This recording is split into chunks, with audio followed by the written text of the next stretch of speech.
Uni lebih cenderung kalau ada sesuatu yang tidak nyaman yang ada di hidup Uni, maka Uni akan berpikir ada apa dengan saya. Karena Uni buat apa ya? Kalau Uni menilai orang lain itu tidak punya kapasitas gitu, karena tidak kenal dengan orang lain dan tidak pernah serumah dengan orang lain. Yang bisa Uni lakukan adalah memperbaiki sikap Uni gitu, agar orang mungkin bisa baik atau berbaik sikap dengan Uni. Dan alhamdulillah hingga saat ini mau dari non muslim atau bahkan teman lawan debat yang debatnya sudah hebat pun, alhamdulillah sampai sekarang kami tidak pernah menyerang secara fisik, secara pribadi gitu. Bahkan kami sama-sama punya YouTube, dan silahkan lihat kayak Tante Uti, Rudy Yohanes, walaupun dalam perdebatan lintas agama kami terlihat sangat keras, tapi kami masih berhubungan baik lewat WA. Kadang kapan kita debat lagi, masih bercanda-bercanda gitu. Jadi terkadang kita hanya menuding atau kita hanya merasa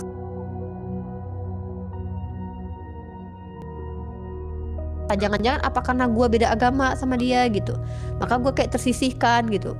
Padahal memang dasarnya Islam dengan Kristen di suatu sisi memang ada hal-hal yang tidak bisa bersatu bersama. Contoh kayak kami tidak bisa ikut kalian merayakan Natal, kami tidak bisa ikut kalian makan babi, kami tidak bisa ikut kalian ke dalam gereja. Itu adalah masalah berkeyakinan. Ada hal-hal yang bisa kami ikuti bersama kalian. Contoh kalian ada apa-apa, kami boleh membantu. Dan Uni tidak perlu berbicara banyak, dan ini tertulis di dalam surat Al-Mumtahanah ayat ke-8 apa ke-6? 8.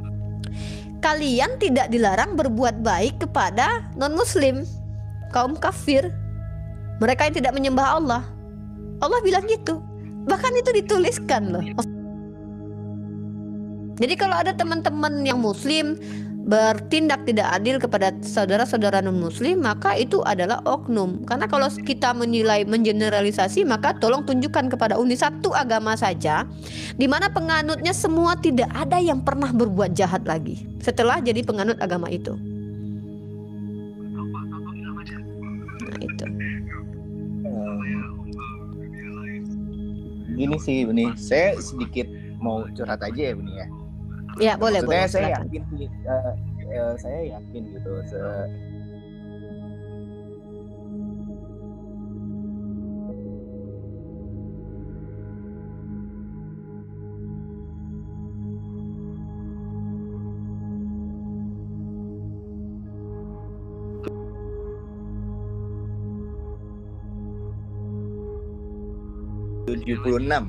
Nah, 76 tahun kita hidup setelah merdeka.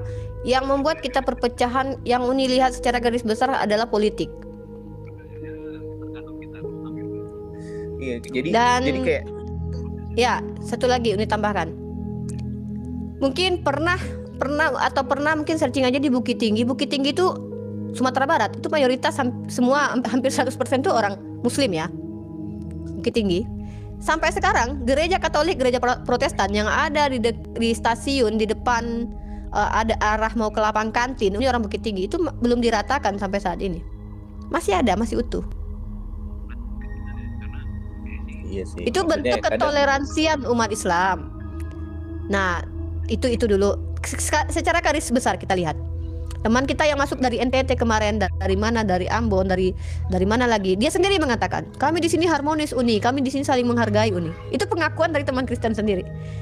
Nah, terkadang bisa jadi kita mungkin kalau Uni introspeksilah diri kita, ada apa dengan kita? Apa jangan-jangan kita yang merasakan seperti itu? Padahal kalau setahu Uni ya, Uni di kantor dulu teman-teman Kristen itu oke, nggak masalah. Mereka Natalan bawa coklat ke kantor, Uni ikut makan kok, nggak masalah kok. Tapi Uni tidak bisa ikut merayakan Natal dengan kalian gitu. Iya. Iya, maksudnya kayak karena gini loh, saya percaya gitu kalau Islam itu baik gitu. Saya selalu belajar dari manapun agamanya gitu. Karena saya percaya setiap agama itu semua mengajarkan yang baik ya Uni ya. Ya, kalau setiap orang berhak mengatakan agama saya paling baik, setiap agama otomatis mengajarkan kebaikan. Kalau ada agama yang mengajarkan ketidakbaikan, maka itu bukan agama, karena agama sendiri artinya tidak agama kacau. Kalau agama mengajarkan ketidakbaikan, maka dia tidak bisa disebut agama karena dia membuat kacau, karena agama sendiri tidak kacau artinya, kurang lebih begitu. Silakan lanjutkan lagi. Iya. Cuman kenapa ya Uni? Maksudnya kayak beberapa kali sih ya saya pernah mendengar pengajaran gitu. Maksudnya kadang beberapa di masjid gitu mereka khotbah ya, saya sebutnya khotbah. Ceramah. Iya, ceramah tuh kadang kayak ngebawa maksudnya nyebutin agama lain negatifnya gitu. Contohnya saya pernah dengar secara realitas gitu ya. Itu kan mereka ceramah dengan pakai ada toa gitu ya, dan terdengar sekitarnya gitu ya bunyi ya. Terus pernah dia nyebutin pokoknya dalam ceramahnya yang saya tangkap itu menyebutin kayak jangan seperti agama tetangga kita gitu. Ketika kita puasa mereka tidak pernah menghargai kita untuk makan sembarangan gitu. Mereka tidak pernah menghargai itu loh. Maksudnya gini ya, kan ranahnya dia ceramah gitu, dan saya rasa nggak semua orang maksudnya agama biasa, maksudnya agama secara pribadi yang biasa aja untuk bisa ceramah itu nggak gampang gitu. Maksudnya kan otomatis ya mungkin ilmu agamanya rohaninya lebih kuat gitu ya, lebih kuat. Tapi kenapa sih harus sampai kadang ya merasanya loh, saya di sini kan non muslim dan saya merasa ya udah ketika saya ketika lagi bulan puasa ya saya tetap menghargai orang bagaimana seharusnya yang umat muslim berpuasa gitu. Dan saya merasa ini seorang ustadz gitu ya, kenapa bisa ngomong kayak gitu, dan itu kan terdengar gitu di sekitarnya ya. Kenapa ya bisa sampai ngomong gitu? Seharusnya ilmu rohaninya mereka lebih tinggi dan lebih mengajarkan yang baik ya, tanpa harus membawa agama lain negatifnya gitu nih.